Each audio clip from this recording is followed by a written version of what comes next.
Hello, beauty friends, and welcome. I am Meredith Roddy from Beadalon and Artistic Wire, and we are here for another class in the Michaels Community Classroom. Welcome again.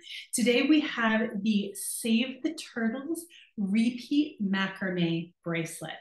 And this project is really, it's really dear to my heart for a couple of different reasons. But the first of which is that it features one of my favorite new Beadalon products that we have in Michael's stores, and that's the RePEat cord.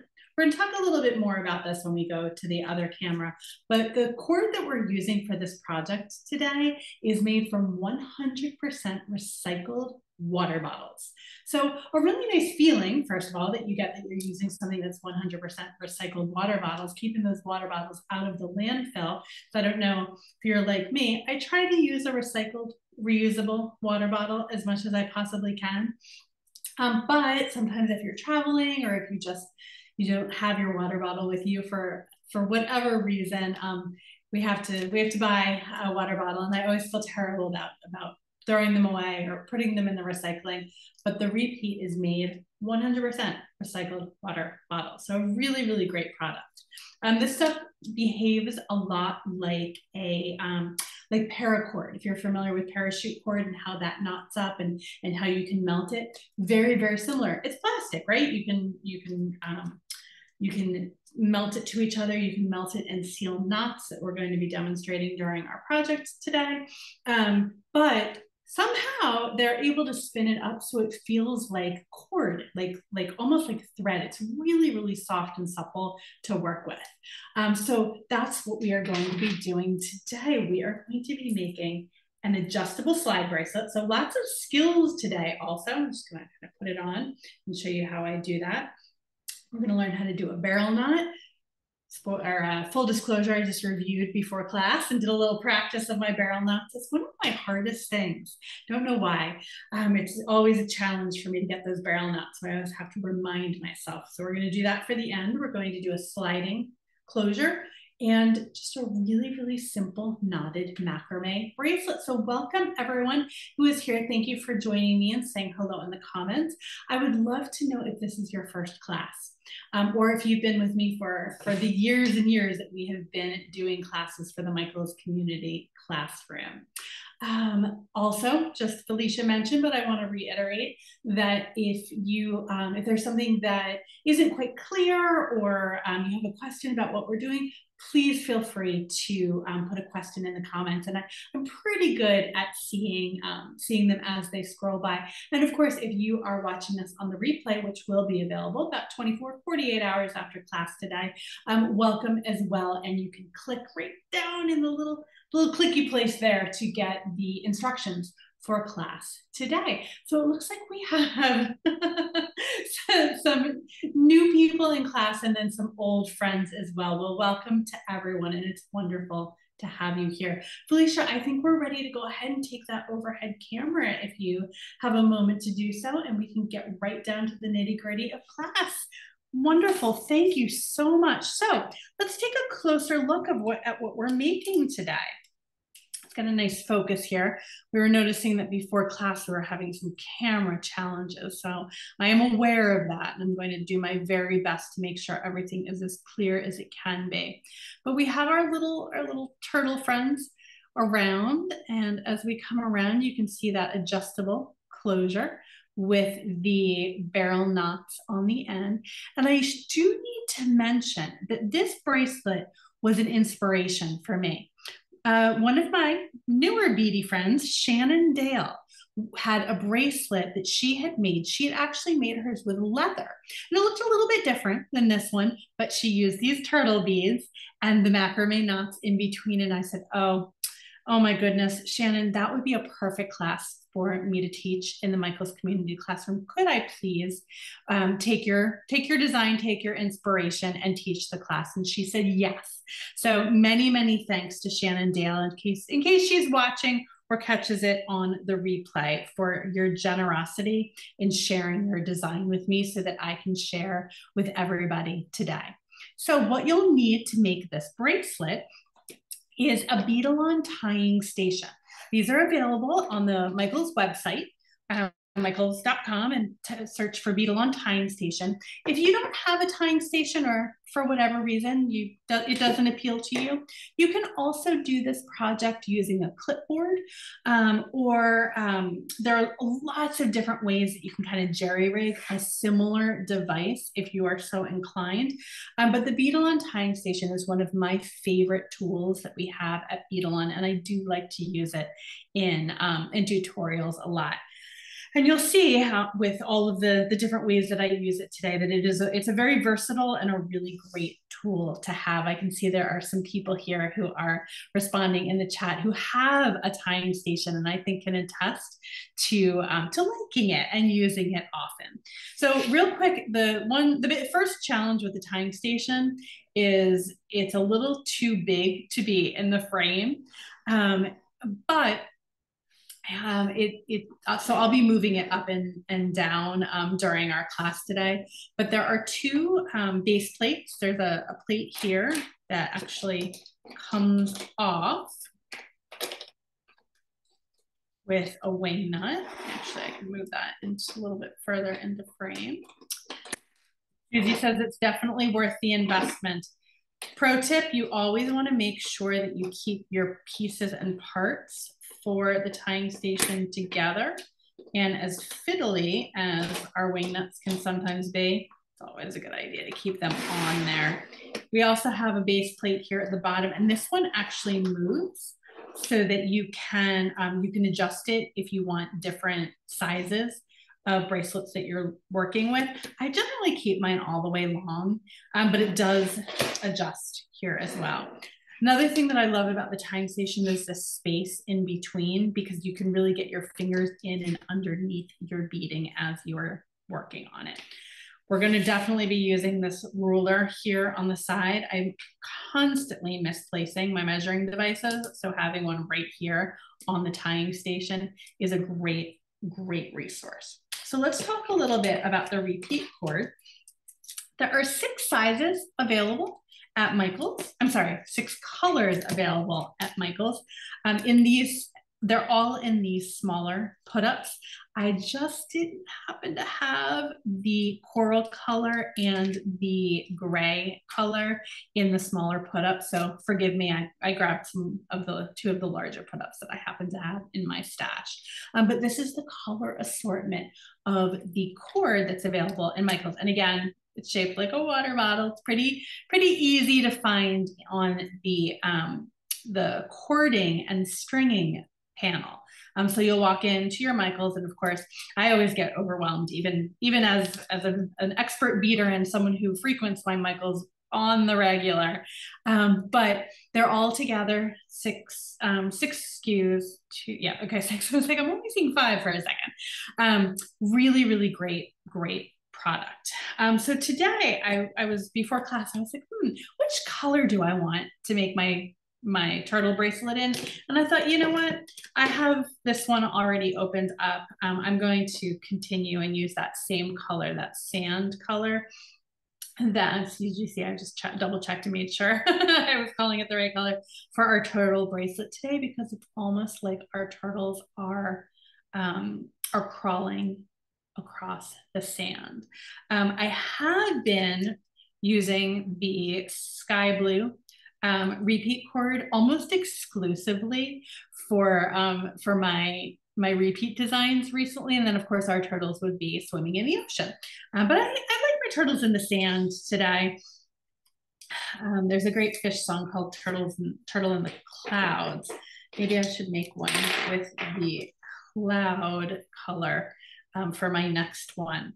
Okay, so you can see I wasn't kidding. I wasn't telling an untruth. I was practicing my barrel knots before we came on live today. So I have a really nice barrel knot here, but I do need to cut that off so that I can use my cord, which allows me to demonstrate with my WildFire cord cutter how you can cut and seal the end. So I just very gently hold my red button down. I don't want to hold it down too much and then burn out that tip or burn out my batteries.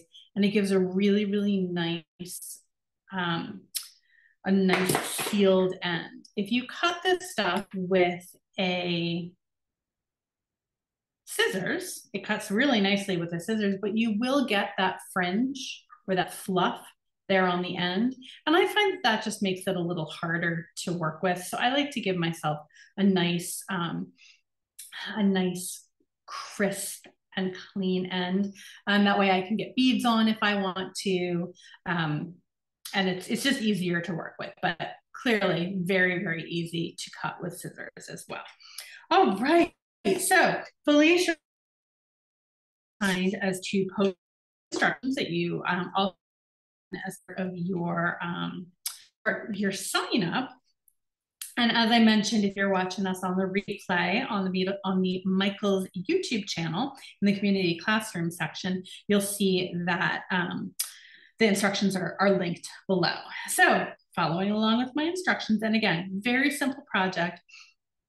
Really, the only tools that you're going to need are a tying station or a clipboard or something to hold the ends, a cord cutter or a scissors. I recommend the cord cutter, or if you don't have a cord cutter, a lighter, but just be real careful with that lighter. And then the RePEat cord, of course. And the beads that I'm using today are these super fun and adorable turtle beads. These are obviously on the Michael's Strong Wall in the metal section. They also have these guys in like a rainbow finish, which is really fun as well. It was kind of hard for me to choose, but I had to make a choice. And you can see the stock number right there as well. So it's so cute and fun. Oh my God, I love these guys so much. Okay, so let's go ahead and follow our instructions. We're going to cut one piece of RePEat cord that's 20 inches long and one piece of RePEat cord that's 4 feet long. So luckily I have right here along the side of my tying station a nice measuring device, and I'm going to use that cord cutter to just go ahead and get that nice and cut really, really easily. All right, so now what did I say? 4 feet. So the measure is 10 inches. So I use the whole tying station for my foot length. I'm just kind of doing it. It doesn't need to be, exact. I find that measuring in beadwork is a lot less exact than, say, measuring in sewing, right? When we're sewing, you have to be very, very, very exact, and precise on those measurements. Not as much when you're doing beadwork and wire work. Sometimes you do, but definitely not always. All right, so here is my longer piece here and my shorter piece here. And I am going to secure the shorter piece in between the 2 plates, right? I mentioned in the beginning, the top plate and the bottom plate. I'm actually going to turn this way while I do this part so that you can see the whole thing. Sandy's asking a really, really good question. She's asking, what is the millimeter width of the RePEat cord? The cord that I'm using today is 1 millimeter. We actually also have it available in 1.5 millimeter, but my go-to always tends to be the 1 millimeter, and that is what is also available in Michael's stores. Good question, Sandy, and thank you very much, Susie, for chiming in with the answer. Sometimes when I get going, I forget the most important things, right? How thick is this cord? So what I'm going to do is I'm going to loosen up this end, and this end is actually already super loose. I'm going to have to tighten that up, but I'm going to center my 10-inch piece. I'm sorry, my 20-inch piece, not my 4-foot piece, but my 20-inch piece. I'm just going to secure it underneath these base plates. About even, it doesn't have to be 100% exact. So I'm going to just double check and make sure I'm still in frame, and I'm going to tighten down one side. Make sure that's nice and tight. It doesn't have to be, death grip tight, but tight enough that it's holding that middle piece of RePEat nice and tight. Okay, I'm going to do the same thing over here. I've never actually worn this bracelet before. It feels really nice on. I really like it. I like how my turtles kind of look like they're swimming along. They have a lot of movement to them. I should have been wearing this all along. All right, so get that nice and tight. Doesn't have to be like a violin string again, but you just want it tight enough that it's going to stay. All right, and now I'm going to secure my longer cord in the middle, right? So I have it doubled over here. And this is when I need to turn my, which side it goes. I need to turn this long ways because I'm going to be working toward me here. So I'm going to secure the middle of the longer cord about 6 inches from the end, which is going to be just about right here in the middle, or I'm sorry, not in the middle, in the top, with an overhand knot. So what does that mean? An overhand knot is right over left, left over right. So right over left.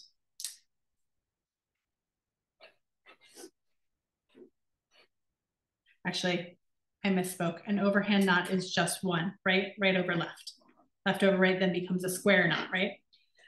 All right, so just about here at the top is a good place to be. If you're down a little bit, if you're up a little bit, it's not, don't beat yourself up about it, but I like to start right about there. Give myself about this much of a tail right here at the top. Okay, so Marianne is asking again, the measurements of the cord, we have one at 20 inches and one at 4 feet. I think I measured that 4 feet. I did that really fast, but we're good. Okay, so now we're going to tie, and this is gonna move. See how it keeps moving on me? That's fine. It's going to move until you tie kind of your first or second square knot, and then it won't move on you anymore. Get these little scraps out of the way. Okay, so let's talk square knot. This is a traditional macrame knot. So if you've done any macrame before, you're like, Meredith, I know, I got this. But if you've never done it before, you want to take, I always start with the right hand cord. I think it's because I'm right-handed. Maybe that's because it's just because it's how I learned. But I'm going to come and I'm going to make a loop. Maybe it looks like a P to you. Maybe it looks like a sail. There are lots of different ways to think about this loop here, but what it's going to be is a triangle or a loop here on the side. And now what I'm going to do is with the left hand cord, I'm going to take it over that cord that's here. And I'm going to go from this quadrant here underneath both and come up through this quadrant here. I'm going to show this a bunch of times and I'm going to explain it in a couple of different ways. So hopefully something will click to you. Sarah is asking for a reminder. This is the tying station that I'm using here in class. And this is available on the Michael's website.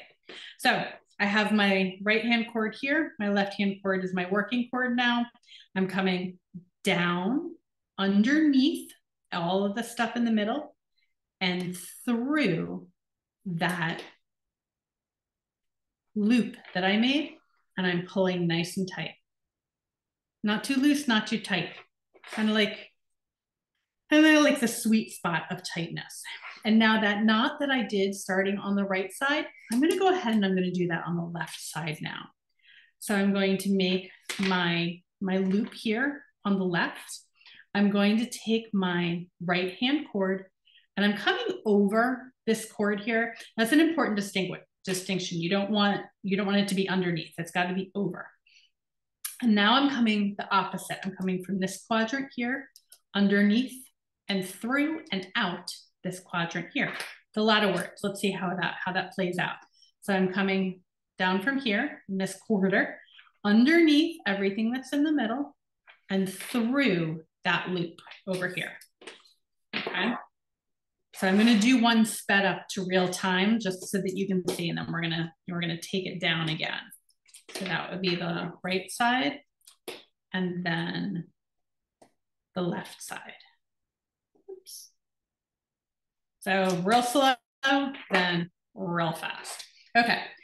So I think I might have done one more knot than the instructions called for, but that's okay. We're just doing some demonstration here. But now what I need to do is I need to add a turtle bead. Huzzah! So if anyone's joining a little bit late, these are the beads that I'm using. We've got these cute, adorable little turtles here. I chose the silver finish. There's also a really cool patina finish that's all in rainbow colors. These guys I'm just going to cut apart with my scissors. And the important thing is if you want your turtles all swimming the right way, so with their tushes to their heads, going all the way up, you want to make sure that when you thread your turtle on, you thread it on from head to tail, okay, from head to tail. Or from tail to head, just be consistent, okay? But I put in my instructions and I'm noting that I wanna do it head to tail each and every time. Okay, so this is where that singed end, that sealed end comes in really handy because I am going to come through, and if this was all frayy, I would not be able to get my cord through my turtle. Now, my turtle is not taking my cord as happily as I would like him to. But it's gonna work. I can feel it. So what I'm doing is I am twisting a little bit to try to get that cord to come out the other side of my turtle. And I'm wondering, I used the exact same material and the exact same beads over here, and I didn't have any problems. So let's think about this for a second. Let's think about why I might be having a challenge over here. So one thing could be that my end here is a little thicker, right? I didn't do quite the best trimming and sealing. So let me see if I can get that at a nice angle and see if that solves my problem, okay? So that's my first troubleshooting, and we wanna do it from head to tail. Oh, wow, that went through no problem, okay? So I love when situations like that happen when we're teaching classes, because that's going to happen sometimes for you at home as well. So you can see I didn't pick up a different turtle, and I'm still going from head to tail, but because I had a little bit of a thicker part or a thicker end on my RePEat, it wasn't going through. So all I did is I took it out of my bead. I made sure that when I made I sealed that end, I got it really nice and it's almost even on a point. It's a little hard to see on the in the camera, but that should work now, fingers crossed, for the rest of the class. All right, so I have my fun little turtle friend over here, and so I added him to my right cord to start off with. I'm going to do one cord and then the other cord and the other cord and the other cord. So by doing that, my turtles will dance along my wrist. So we started on the right, and we're going to tie that same square knot. So it's going to be a little bit fiddly, right? Because we have that kind of heavy bead holding it down, but I'm still going to make that loop over on the right-hand side. I'm going to take my left-hand cord. I'm going to come over my cord on the right, starting from this quadrant here, underneath everything in the middle, and out to the end. The turtles have one hole drilled through, so they're not double drilled. They just have the one hole drilled through, but it is on a diagonal, and that's what I really like about these turtles, because it's not coming through, straightaways through the head and then out the touche. It's cut on a diagonal, so it really gives the impression of those turtles swimming along on your wrist. Okay, so I did the right-hand side. Now I'm going to come and I'm going to do the left-hand side. That turtle doesn't need to be too tight in there. You just want to kind of make sure that he has enough space to be comfortable, but not so much space that he is wobbling. Okay, so it's kind of have to figure it out to make sure that your turtle is comfortable but not wobbly. We want comfortable turtles, not wobbly turtles. And I'm going to go ahead and tie another square knot. Right over left, left over right. And then in the instructions, I called for doing 3 in between each of the turtles, but I kind of like 2.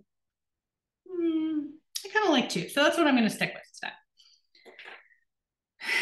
Again, now since I did my turtle over here on the right-hand side, here we're going on the left. And once again, we are going from the head to the tail. Hey, Meredith.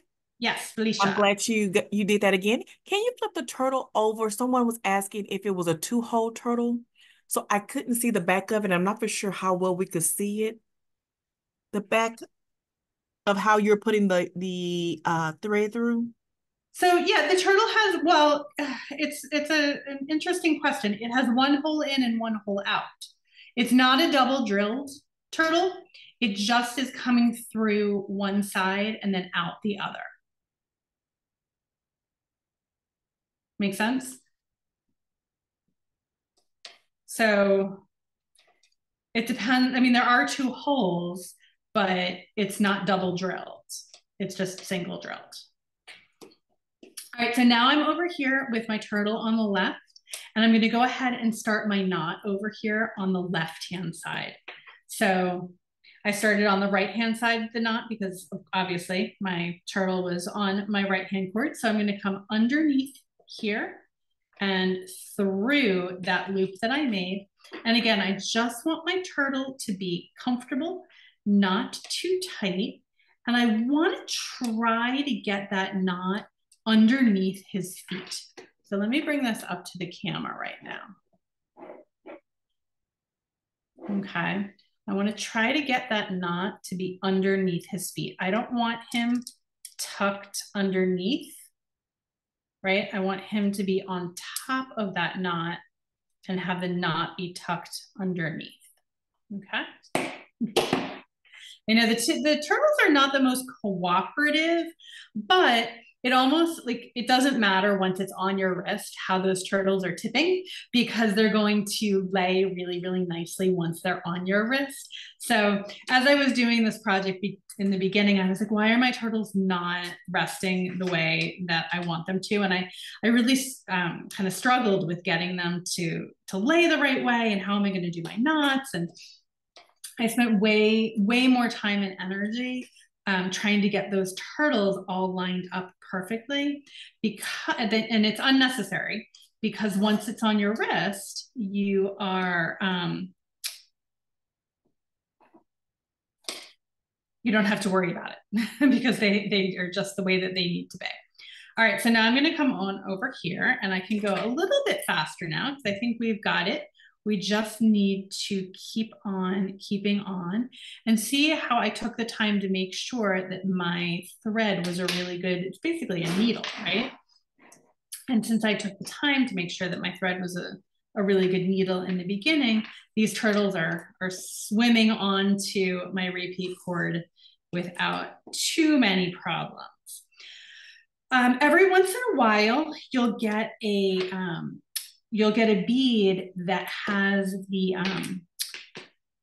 holes, generally not when they're strung like this, but sometimes plating can get into a hole of a bead and make it harder to string up. If that happens, not to worry, not to fret. All you need to do is take either a beading awl or a reamer and just go in and clean the inside of that bead out. And you shouldn't have too much trouble. So yeah, so it's hard to see, especially because beads are so little, but one shoulder has the hole and the other shoulder does not. So you just have to double check and find the hole in the shoulder. It'll be very obvious. These of you try to thread it through not the hole, it's not going to work. So let's see. This hole seems to be giving me a little trouble. Oh, no, just a little fiddly. Just a little fiddly. And again, if it's not working, you can give it a little twist. And I can see it right there on the other side, but let's see. Let me try my little awl technique. Maybe there's a little grunge in there. Open it up a little bit.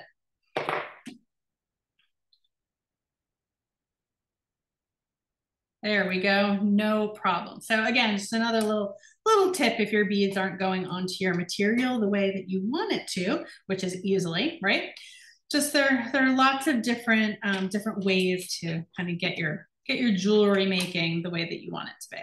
So again, I want to just make sure that my turtle is on top of my, and they're kind of going to line up a little bit like that maybe. And you can kind of judge them a little bit at the end too, if they're not quite where you want them to be. So I want to show a little trick now that we're kind of in the middle of our bracelet. And say you need to step away, say you got a text message or someone was delivering something at the door, or you needed to step away for whatever reason, and you weren't quite sure what side you needed to make your next knot on. The way that you can tell is right here where this little bump is. See how there's a little bump on this side, but there's no bump on that side? The bump side is where you want to start your next knot. So I know here that I'm looking at my little bump here is on the left side. So that's the side that I'm going to make my loop on. I often get my space out. I'm not paying attention. I need to fast forward through the commercials, whatever it is. I often lose my spot when I am beading or when I'm doing macrame. And that's how you can always tell where you need to be next, is where that bump is, right here. Okay. All right, so I am going to keep on keeping on. And I think I use, let's see, 1, 2, 3, 4, 5, 6, 7. Yep, I use all of the turtles in my bracelet. And see, did you see how quickly and easily that one slid through? That hole was nice and big. It's just, you know, when things get manufactured, there are differences in the process, and some are going to be thicker, and some of the holes are going to be a lot easier for your material to string through. Now, one thing that I didn't mention, even though I'm using the RePEat cord today made from the recycled water bottles, if you loved this project and you maybe didn't have any RePEat cord, you could make this with leather. You could make this with, what is it called? Rat tail, the satin cord. You could make it with wax linen. You can make it with parachute cord. I think I did one extra knot there. So you know what the fun thing about RePEat, because it's so thick, this 1 millimeter cord, you can just take that knot out with an awl, back it out, no problem. All right, so let's go ahead over here. And again, each time I want to just make sure that I'm going through head to tail. And if you look at the detail on these turtle beads, I don't often kind of get wrapped up in class and talking about the beads. Ooh, my throat's a little dry here. One moment, just gonna take a quick sip of water. That's better. A little dry spot in my throat. These beads are so detailed. Oh, this one's giving me a little trouble at the end too. So I'm just gonna come in here with my beading on. And that gives me a really good opportunity to talk about, see, they're different one side to the other. There's clearly a top of the turtle and a bottom of the turtle. These guys they spoke to me. They were so stinking cute. And they really just go along with the RePEat so well. Let's see. Something is getting stuck there on the other side. So let's see, here's my next trick. I'm gonna come in and just try to get a nice point there on my RePEat. You could use all different sizes of cords, but because these metal beads are a little bit heavier, you wanted something that's nice and sturdy. I don't know if I would recommend going any thinner than a 1 millimeter, honestly. And then the challenge that you're going to have is I don't think anything thicker than a 1 millimeter is going to fit through these particular beads. There are beads at Michael's that have holes that are, gosh, I think maybe even up to 2.5 millimeters. And so you could get, a cord that was up to 2.5 millimeters through those particular beads. I love the look of the turtles with this project, but you could use so many different beads to make this, and there would be all kinds of different variations. If you do make this project, please post it on your socials and tag Learn with Michaels, Make It with Michaels, Make It with Beadalon. And then you can also always tag me. I'm at Meredith Joy Designs. I love seeing what people make. For my classes, I love seeing what people make just in general. It's always inspiring to see what other creative people out there are doing with their creativity.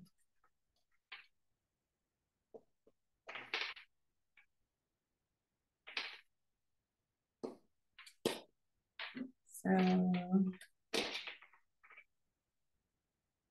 that's one, and that's on the other here. Okay, and now I'm to my last turtle friend over on this side. So again, through the neck and out the side. On my last one, no problem. So you saw there were a couple of these turtles that I had to kind of judge and work with a little bit to get my cord to go through them. Sometimes if I have a strand where I have a lot of extra beads, I'll just move on and try a different bead. But I knew that since I needed to use all of these turtles in my project today, that I really needed them to behave for me. And so, with just a couple little tweaks, a couple little things, we were able to make that happen. So I feel really good about that. All right, so now I want to, since I'm down at the end here, I'm going to finish with 3 knots again, and I'm just going to re-show this knot really quickly, slowly.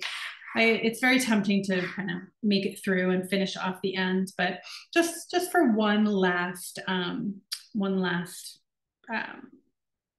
demonstration, I'm making a loop over here with my right cord. I'm taking my left cord, taking the end over that tail here, underneath and through all of the threads in the center and out the side.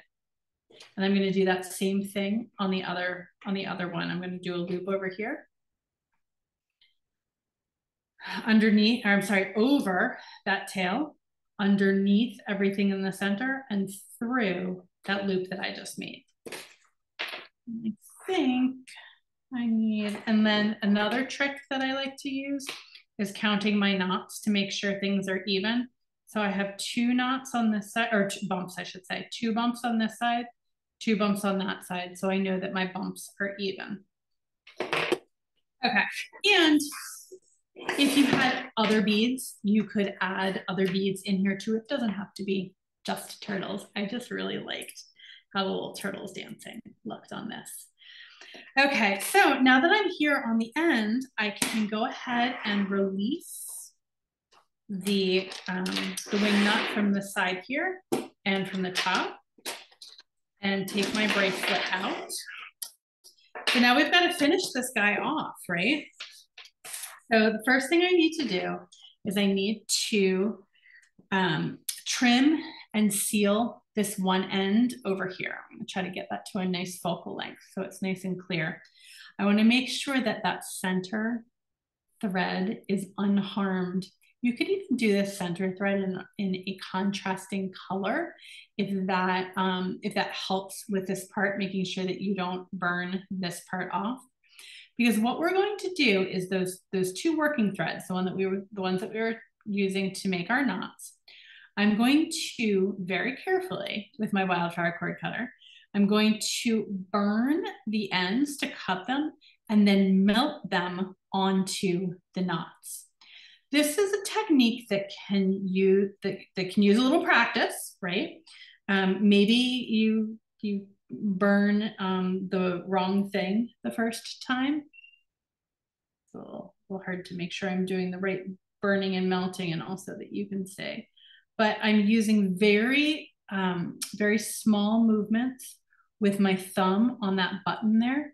I'm not holding it down. I'm warming it up and letting it cool. And I'm just stroking that material to melt it onto the rest of the bracelet. Okay, just like you would do with a parachute cord bracelet. If you've ever made anything with parachute cord, that's how you would trim and seal the ends there. And I did recommend a lighter, but the finessing that needs to happen in order to make this work really works best with the WildFire cord cutter or any cord cutter. Tina's asking a really good question. Does the smoke have a smell? I mean, it smells like burnt plastic because that's what we're doing. This is recycled water bottles, so it's plastic. But I'm in an unventilated room. I probably shouldn't admit that. Down here in the studio of the Beadalon office, and I'm not having. I can't smell it. It's not an unpleasant smell. Okay, so now I have my bracelet, but it's not a bracelet quite yet, because what I need to do is I need to turn it to its side. One of the cords comes away from me and one of the cords comes toward me. I'm going to actually use one of the ends that I just burned off. This is about 10 inches. It's a good amount. 10 inches is a really good amount to use. In the instructions I mentioned 6 inches. It's going to be a little shorter, obviously. If you are comfortable with making macrame knots with a smaller cord, there's no reason 6 inches won't work. But since this happens to be 10, that's what I'm going to be using. I'm not going to cut it any shorter. What I'm going to do is I'm going to take this thread and I'm going to pull or put it underneath both of the cords here. Okay, so underneath, and just like I did in that very first step using the tying station, I'm going to tie an overhand knot, just like I was going to tie my shoes, right? Overhand knot, right over left and through.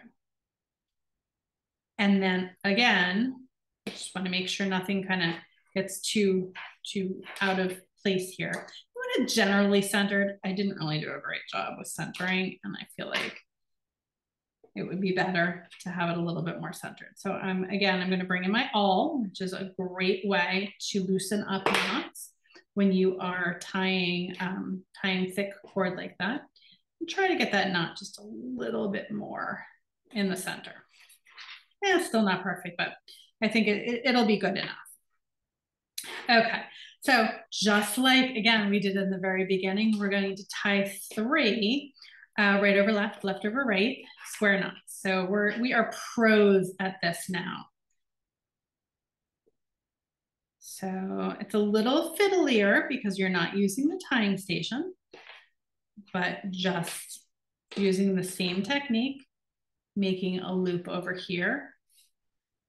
And this time we're going over both of those cords in the center. So not only are we going over both of the cords, but we are going underneath all of the cords and through that loop on the other side. Tighten that guy up. Okay, I'm gonna do that 2 more times, and maybe holding it upright in your hands like this is a little bit easier than having it down on the mat. You kind of have to play around with it a little bit and see what's more comfortable for you, especially I find as those tails get a little shorter, it is easier for me to do it this way by holding it in my hands. And that's why I mentioned if you're comfortable tying knots with shorter cords, go ahead and use a shorter scrap. But since I had that 10-inch scrap, no harm, no foul. Let's see, 1, 2, 3 bumps here, 1, 2, 3 bumps here. Okay. That's the number of bumps that I have here on my other slider. If you want to do more, do more. If you want to do 6, do 6. If you have a really long piece here, great. You just want to make sure that it's not going to be too big so that it won't fit. But that's what I love about making these adjustable slider bracelets is you don't have to be super exact on your measurements. Okay, so just like we did before, we're going to come in here and melt those ends. Let's see if I can get this a little bit closer. Melt those ends. And you can see it definitely does smoke a little bit, but I'm trying to smell and see if I smell anything. And once again, you want to make sure that you don't burn off or cut off the wrong part.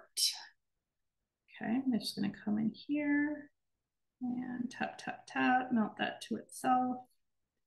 Okay, and that hopefully is not going anywhere. Let's get a little extra burny tap there. Oops.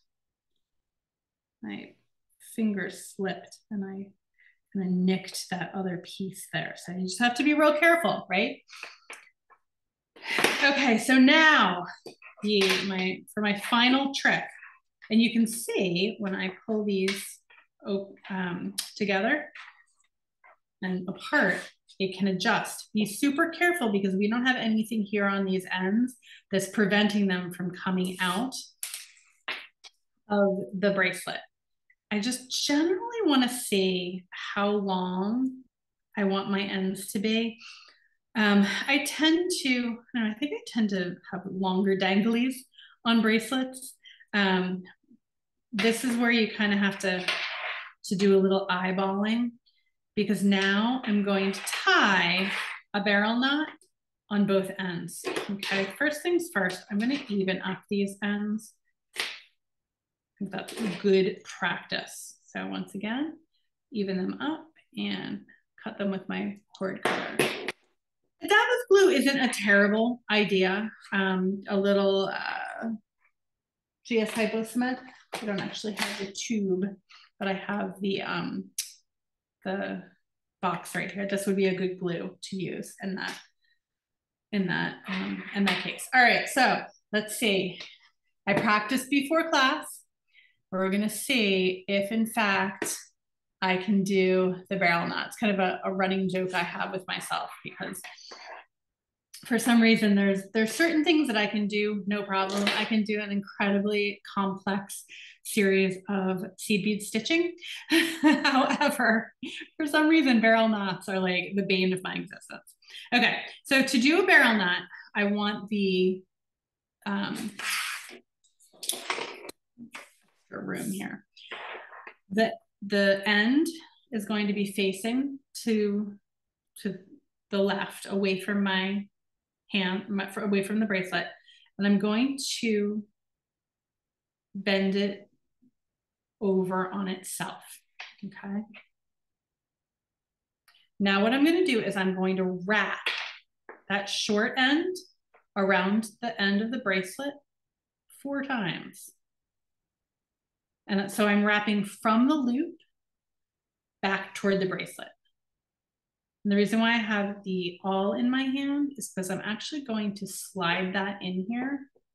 If you have an awl is really the best tool to do this. I sometimes like to use a straw as well. Lots of really great tutorials on the internet for doing these knots. Because what I need to do now, and this is the part that always gets me, so let's everybody give Meredith strength and patience. I'm really trying to get this better in the camera. I'm going to remove my awl and I'm going to thread that end back through all of those loops that I made. We're going to do this on the other side as well. All of the loops that I made, and I'm going to pull the end out and then just give this knot, these loops, a little zhuzh to tighten them up. And that's always the part that I'm like, did I do it right?